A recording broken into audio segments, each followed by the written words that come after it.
What's up, fam? Welcome to another episode of Seasoned Brother. And in this episode, we'll be talking about mentoring matters. And this episode is a little special to me because, I have a lot of my brothers on there, but this is more than just my spiritual brother.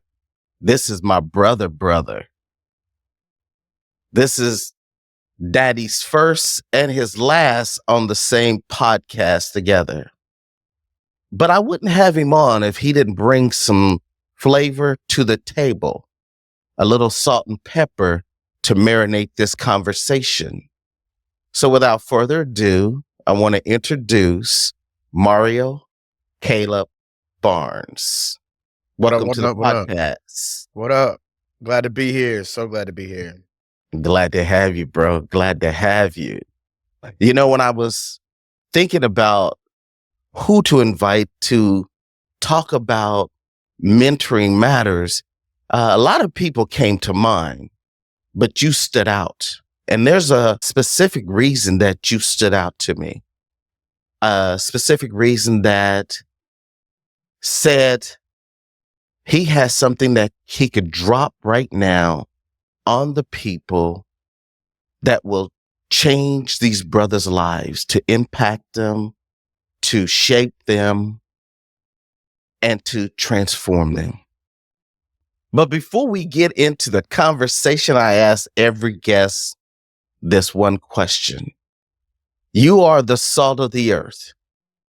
So if you're the salt of the earth, and you are, what do you bring?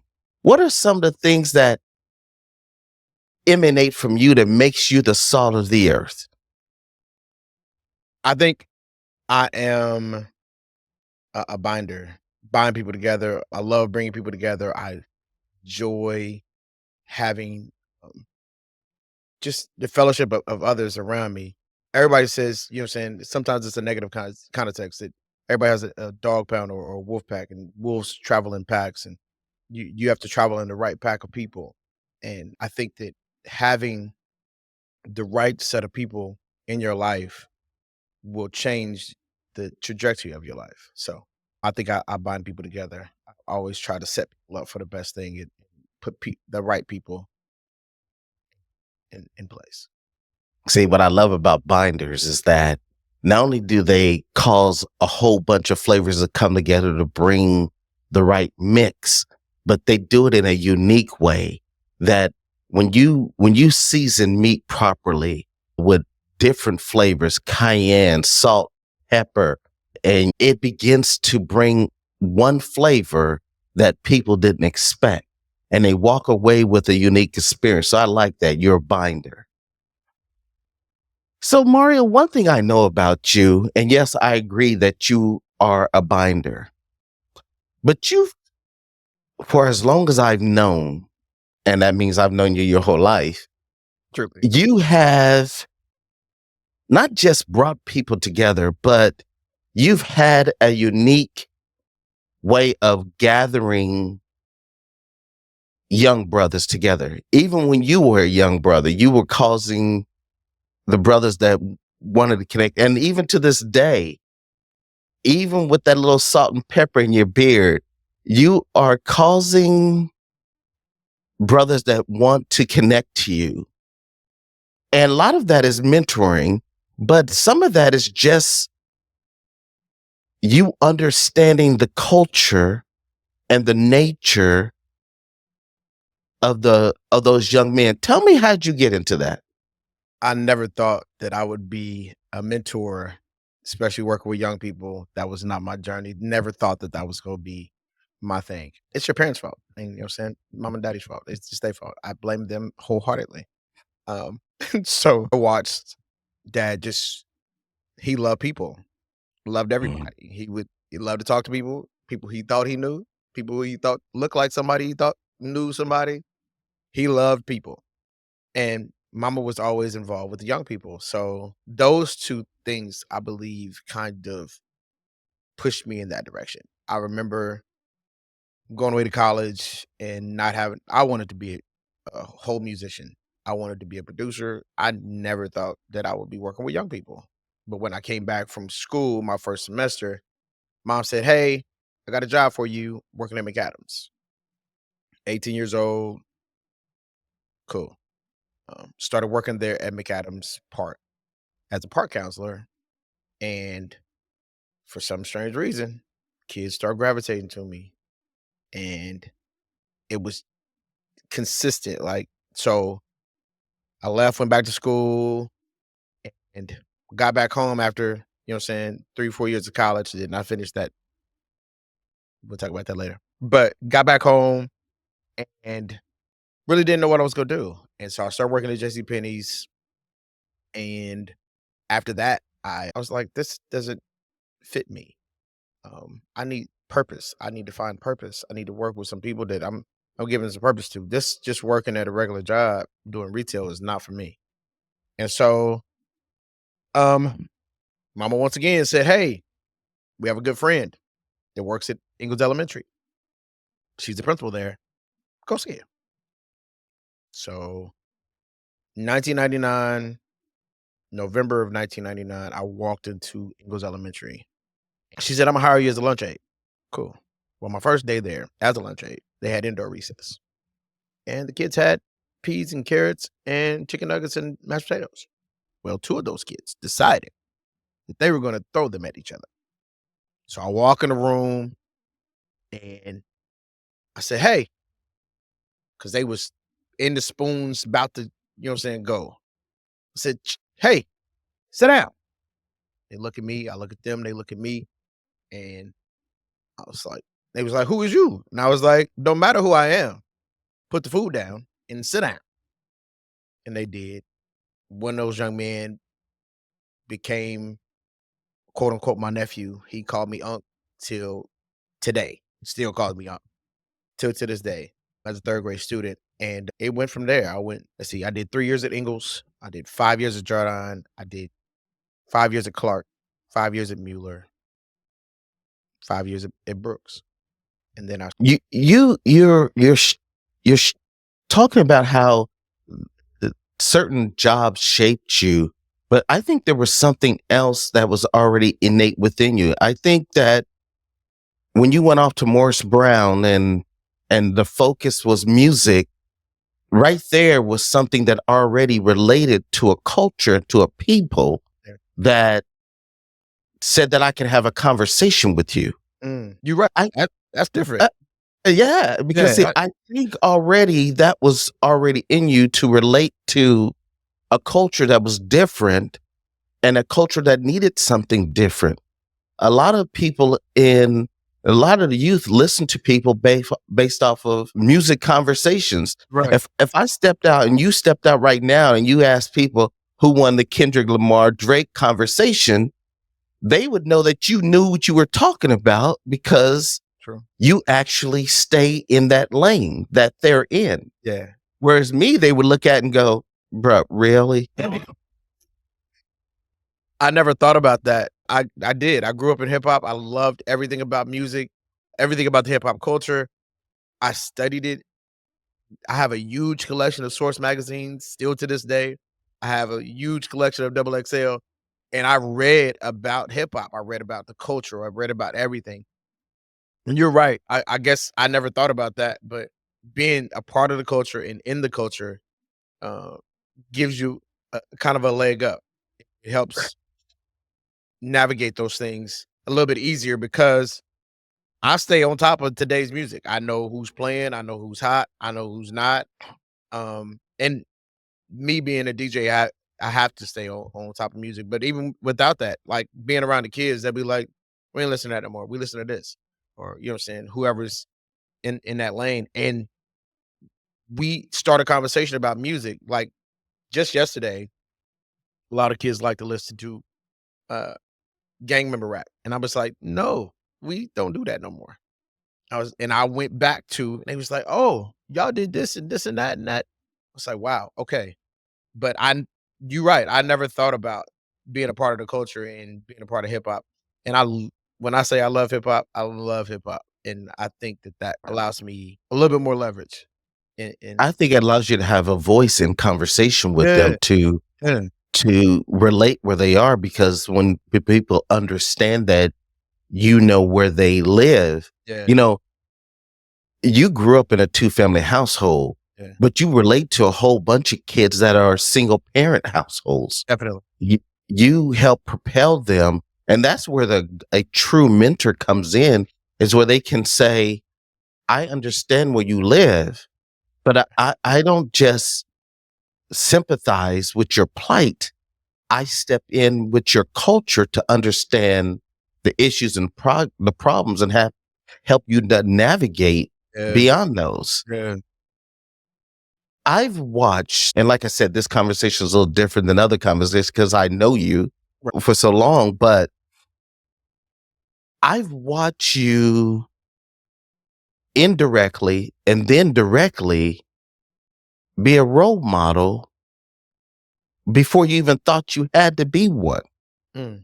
Whether it was the youth ministry that dad asked you to take over unbeknownst to your desires, whether when you jumped in, and we're going to hit all of these, when you jumped in Kappa League, and today that you're the executive director over Heroes, Mm. all of those things, each one of those things was a stepping stone or a indicator that you were for the culture, but for a certain people in the culture. Mm. Why do you think you got there? Where's some of your personal experience that made you get to the place that you were? I know you had some relatives that you had to help mentor to get them out of some situations, but it became bigger than that. It really did. I really don't know how I got there.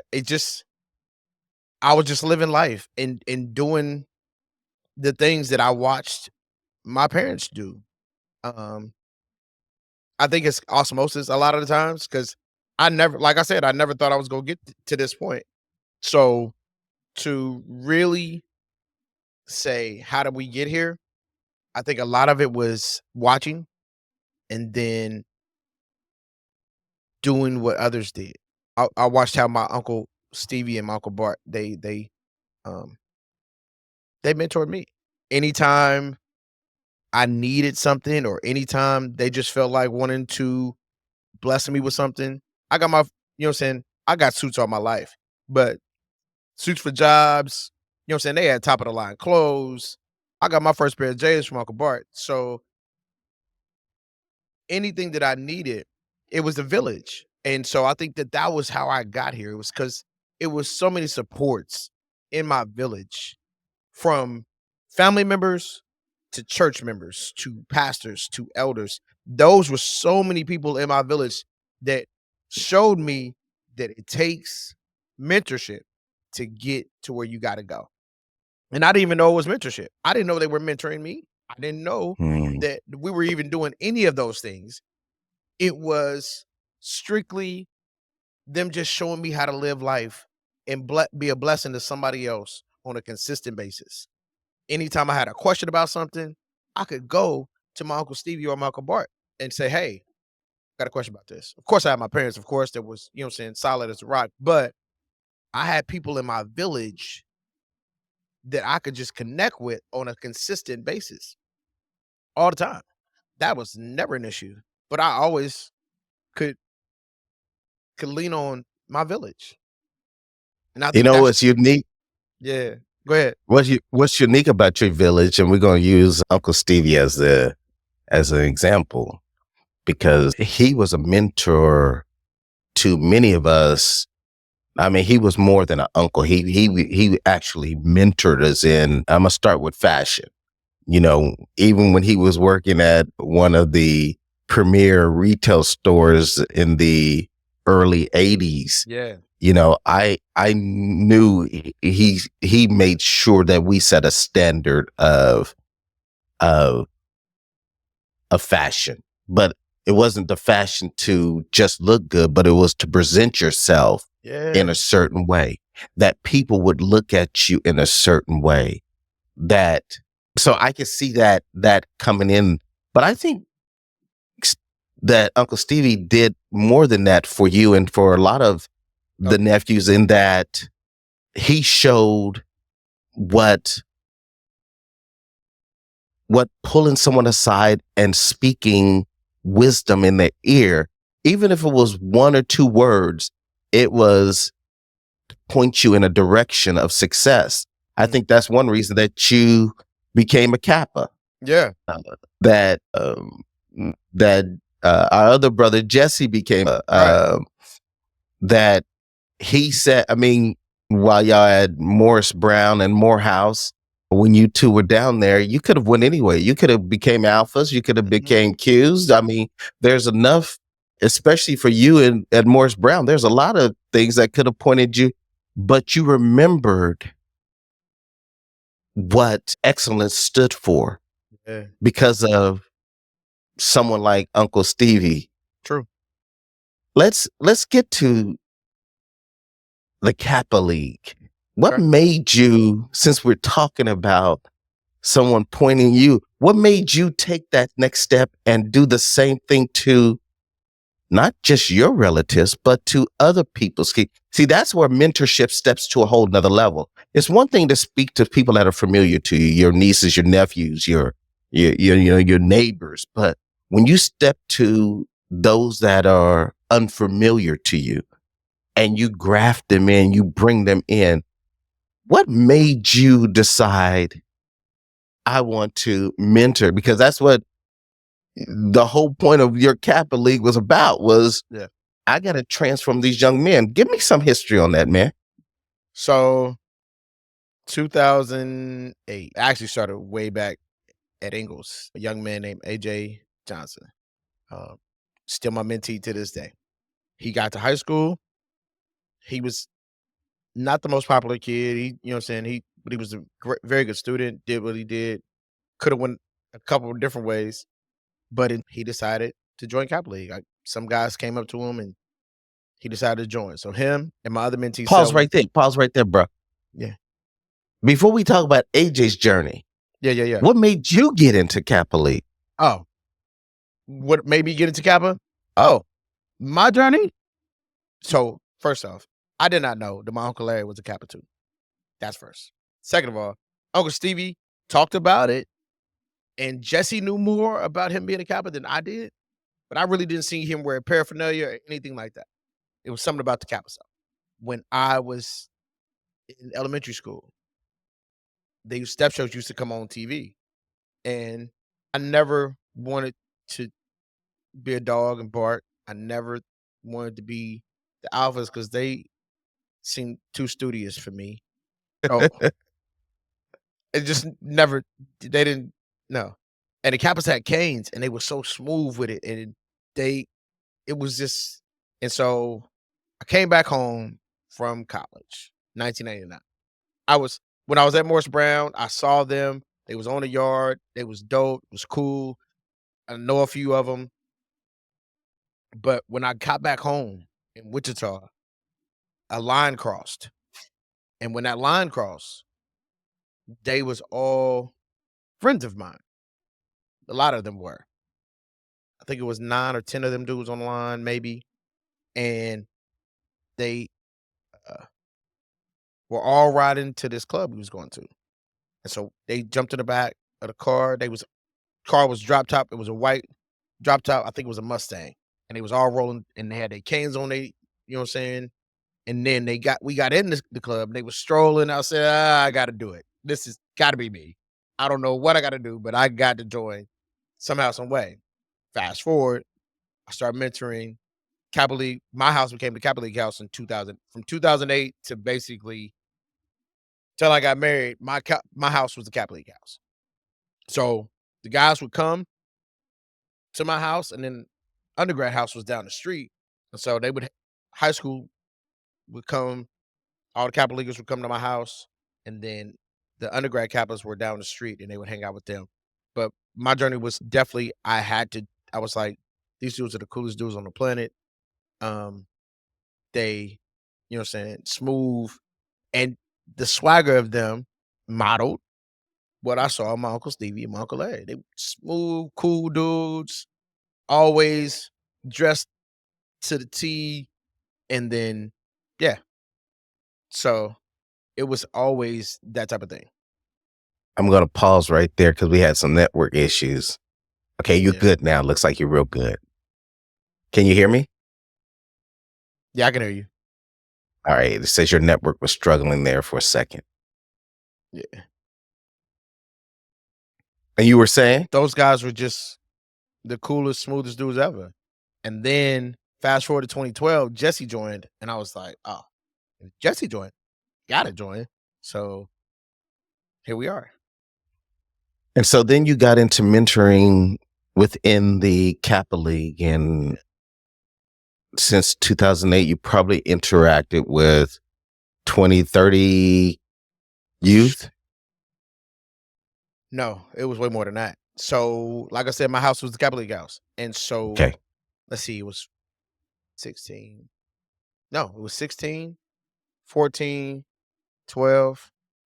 So basically, Every about year you did multiple. yeah. Okay.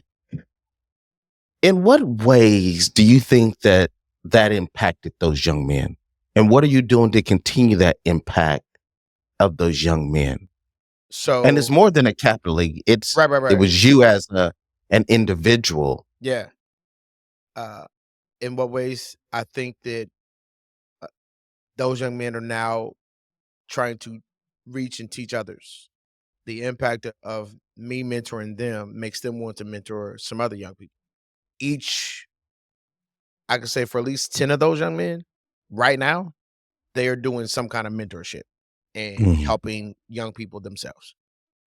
That's one impact. The other impact is they understand that mentorship doesn't never end, and they can always lean and count on somebody that's going to be in their life forever. I like that. That mentorship never ends. Yeah. Continue on. I'm sorry. Yeah. So just got off the phone with one of those guys that were in Kappa League that came to the house and hung out with me. He still picks up the phone to this day and checks on me and make sure I'm good. And if he has questions about anything, reaches out. Same thing with a few others. They just, it's that mentorship piece means that definitely each one teach one. So you're in a constant cycle of teaching in every season of your life. So whatever season that you're going through, or whatever season you're in, I might have some insight on it because I've been there before. And so a lot of the mentorship happened throughout those times. It's going back to your personal experience and saying, this is what I went through and how it can relate to somebody else in their journey through this thing called life. If I went through it and I went through this thing in high school, or I went through this thing in college, or all those different things, you share your shared experiences help so much on all the things that could be, and help them relate to the things that are going on in their lives. How does mentorship contribute to the mental and emotional well-being of young people? You know, you might have went through something and you want to share that with them, but how does mentorship help them get through some situations? Having a solid and a consistent voice that you can bounce your ideas off of, you know that you're not on an island by yourself. That helps with your mental capacity. You People don't understand that you need somebody in this world, and it's crucial that you need mentorship, and Mm. you need somebody that you can bounce ideas off of. Also, that can give you sound, I'd say, spiritual advice, because um, things that you need. You know what I'm saying? We always look to the Bible for references, but you need people that are sound.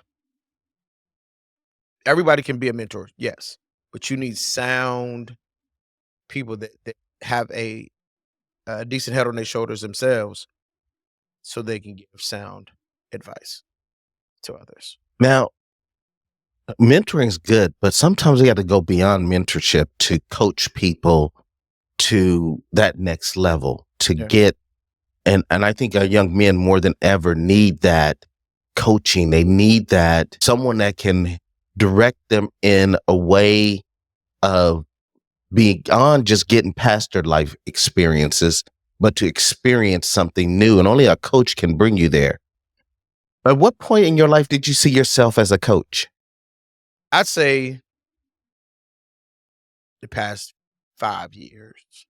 A lot of times we as men and especially black men don't see ourselves as old enough to be those uncles, those, so to speak, to be in those spaces. So I never really thought that you know what I'm saying, until I'm starting to see. So I had to, um, not had to, I had the pleasure of uh, marrying four of my mentees, five, 4 or 5 of my mentees.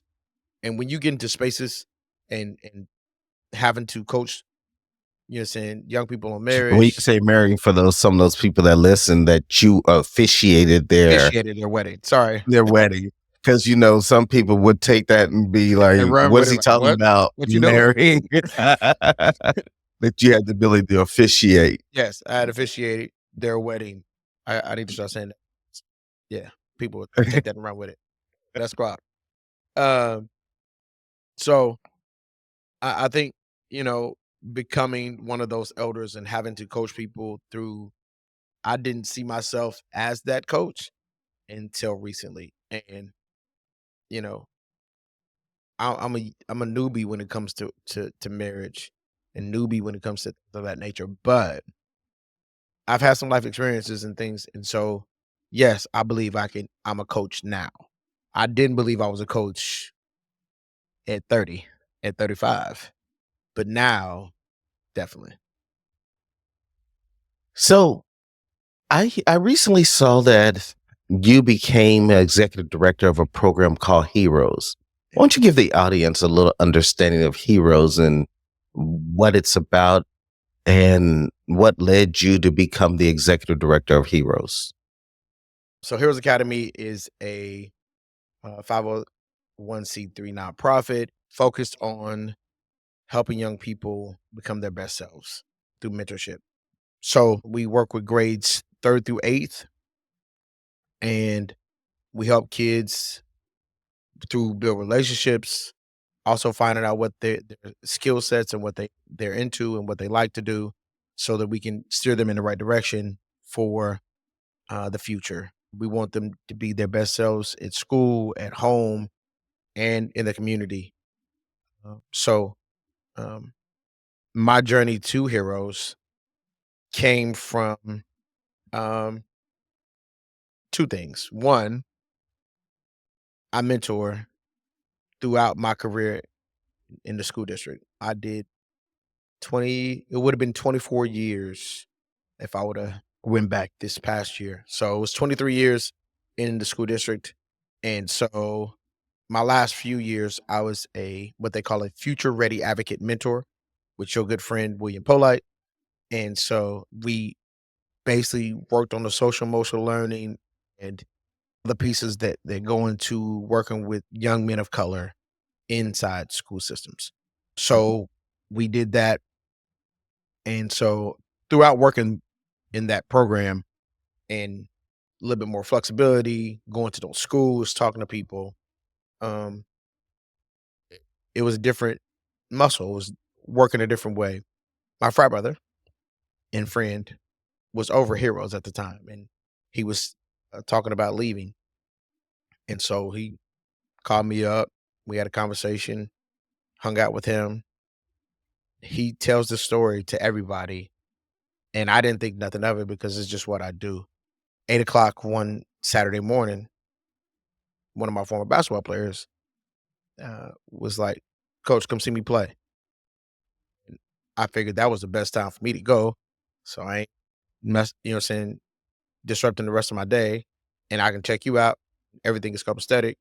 Kids sleep, you know what I'm saying, wifey sleep, so we good. So I decided to go watch him play ball. Talk to his dad. His dad and I grew up together, went to high school together, all those things. Anyway, so Kyle, I see him, um, and he, you know what I'm saying, we talk for a hot second, but then he sees me. He said, "Why are you here? Like, You don't have no kid here playing ball?" I said, "Oh, yeah. One of my former ball players is playing, and he asked me to come see him."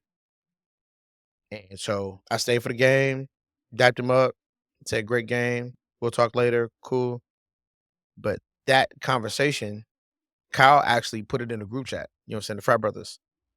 Not I wasn't included in that group chat, but they had a group chat and Unbeknownst to you. unbeknownst to me, and they start talking about, "Yeah, Mario the real deal." Like, if Mario wouldn't have been there, I probably wouldn't have made it. So a lot of these young men are talking who are Kappas now, who, you know what I'm saying, they have close relations to. Say, "Oh, no, Mario been doing that." Like, y'all don't understand? Like, and so that led him to make the phone call and say, "Hey, this is a mentorship program. You mentor all the time.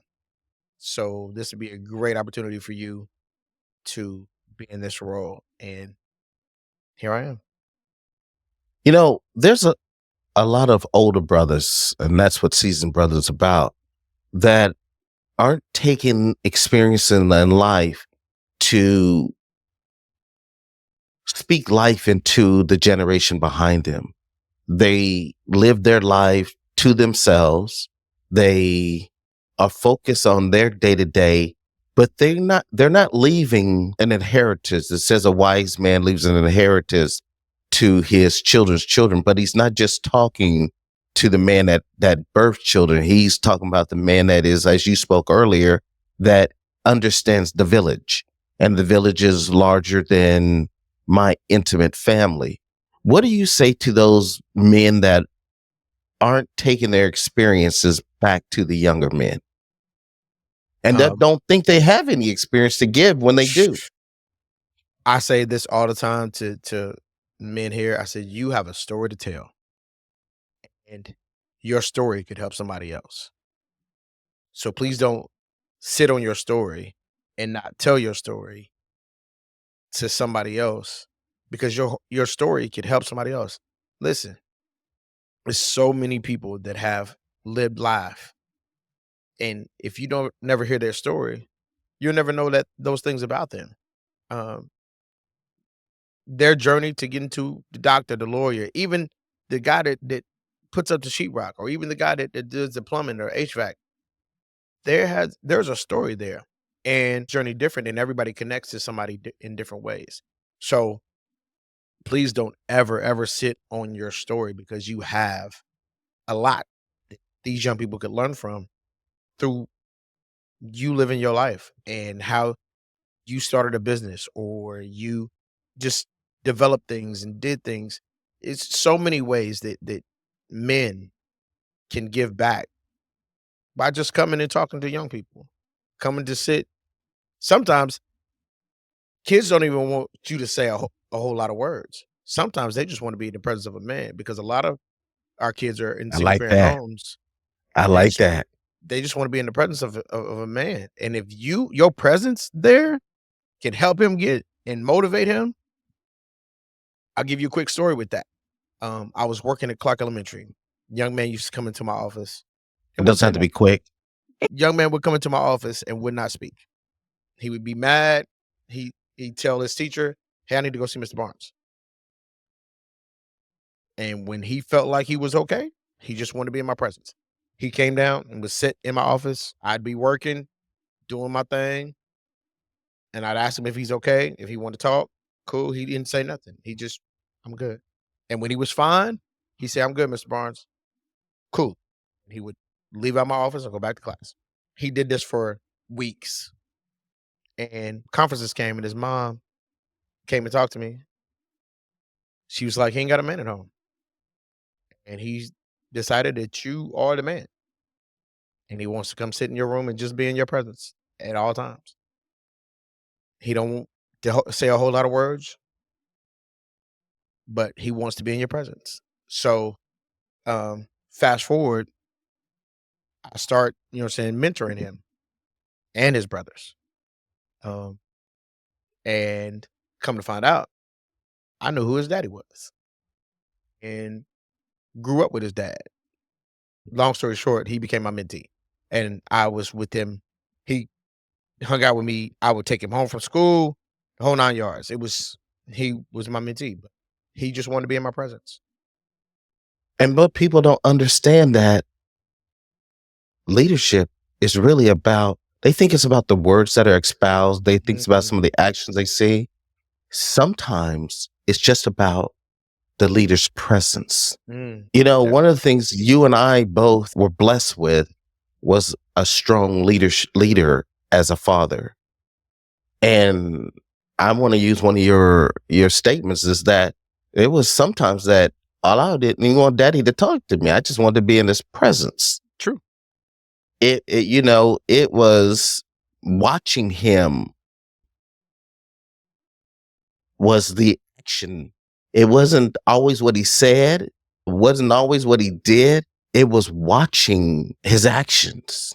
You know, when a woman runs into the church fearing for her life, and you know, our Father stands between the man, the gunman, and the woman. Those kind of things says, you know, it's all about presence. Yeah. Because he didn't have to say nothing. Right. You know, saves this woman's life with just his presence. Yeah.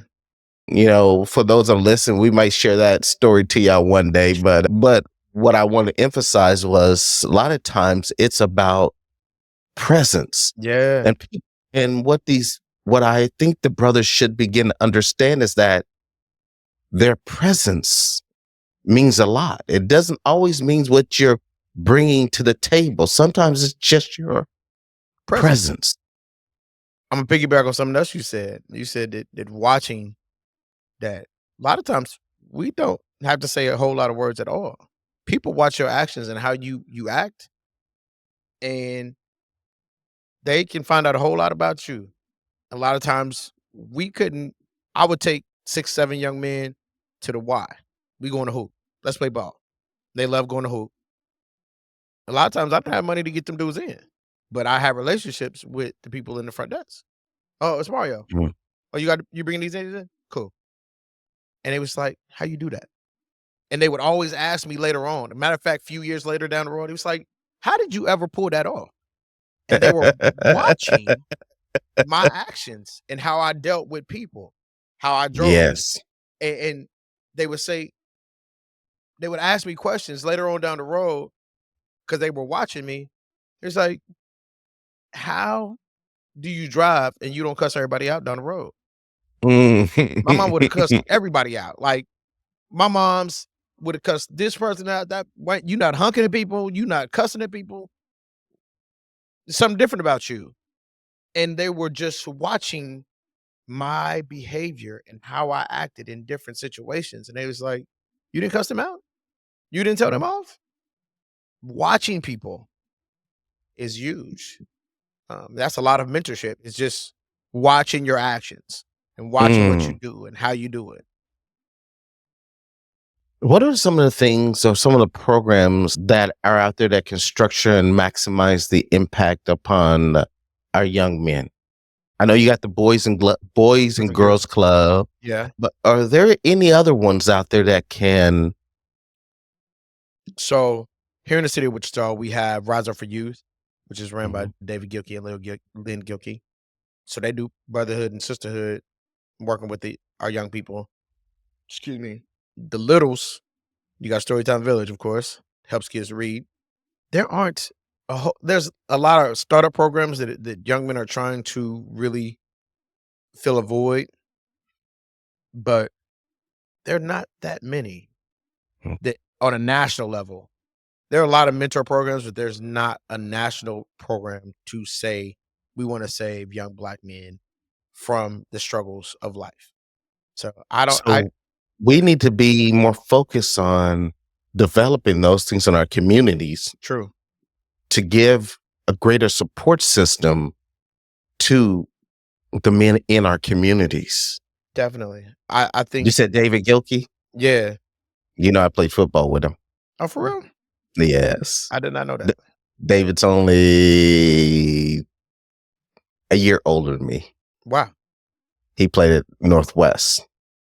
Yeah. Before he went to Coffeyville. Wow. So, but that was just a 10. Go ahead. Him and Polite are the only two right now that are really um, trying to have programs to save our young black males. And Polite's doing a great job with Futurity Advocate Mentorship. Uh, Created a whole program that goes inside the schools and really helps young people. But I really want Heroes to be that place where um, middle schoolers really struggle, get into that next level, and I really want Heroes to be that place for we people We don't have to get them before they get into the high schools, true, and Heroes is a great program to get them before they get into the high schools. Because once they get into high schools, it's a greater challenge to help transform them, and they've already gone through some traumas. yeah, So Heroes in that age frame that you're looking at is a great place for us to start developing them. true, true, and that's my goal. I mean, a lot of people don't understand that middle school is where you basically frame all your habits and all the things that you're gonna do as you get older. Most of those things start in middle school. There's a lot of Yeah. things happen in high school, but those things start forming in middle school. So really want to get those kids before they get to the high school space. Well, Mario, I thank you for your time today. You know, this one was an easy one to choose who would do mentorship matters, because we have to begin to speak life and direction early into our young men and help them to navigate the challenges and the societal issues that they deal with, whether it's coming out of a single parent household, and we can't always just put that on them because, there's kids that come out of dual family households that struggle. Hmm. But we have to be role models. We have to be mentors and coaches to bring them. And if we're truly the salt of the earth, True. we have to help season Hmm. these men for that next phase of their life. So once again, I thank you for taking time for being on Seasoned Brother, for Appreciate you. being my brother, Yes, sir. and thank you for joining today, man. No problem at all. Remember, mentorship never ends. It never ends. Never